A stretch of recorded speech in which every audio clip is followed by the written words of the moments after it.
رمضان المبارک کے اندر جتنا ہو سکے اتنی عبادات کی ترتیب بنائے۔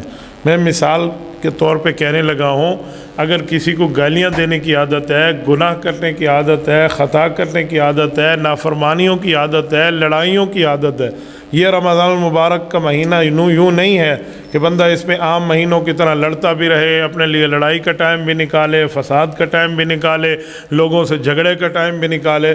اس ایک مہینہ کے لیے زبان کو بند کر دے۔ جو بندہ آپ سے لڑنے کی بات کرے کہ جی بھائی میرا روزہ ہے، کوئی بندہ فساد کی بات کرے جی میں روزے سے ہوں، اب اس کا ایک ہی جواب ہے کہ انی صائم، میں روزے سے ہوں، بس اگلا جملہ کہنے کی ضرورت ہی نہیں ہے کہ مجھے یہ نہیں کرنا، بس میرا روزہ ہے تو بس سمجھ آ گیا۔ جیسے کوئی بندہ پانی پیش کرے تو بھائی کہتے ہیں بھائی میرا روزہ ہے، اگلا لفظ یہ نہیں کہتا کہ میں پانی نہیں پیتا میرا روزہ ہے۔ کوئی کھانا پیش کرے تو کہتے ہیں جی میرا روزہ ہے، یہ نہیں کہتے میں کھانا نہیں کھاتا میرا روزہ ہے، مختصر سی بات کرتے ہیں۔ تو یہاں بھی مختصر سی بات کریں جی میرا روزہ ہے، اگلے کو خود ہی شرم آ جانی ہے کہ میں اس کو گناہ کی طرف دعوت دے رہا ہوں، اس نے ایک ہی جملے میں بات ختم کر دی ہے۔ تو لڑائی میں، فساد میں، دنگا بازی میں اپنے آپ کو ڈال کے انسان خواہ مخواہ سے اپنا وقت ضائع نہ کرے۔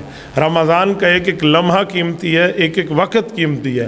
اب جیسے رمضان المبارک شروع ہوتا ہے تو وہ نماز مغرب کے وقت سے شروع ہوتا ہے، اور رمضان المبارک ختم ہوتا ہے تو نماز مغرب کے وقت جا کے ختم ہوتا ہے۔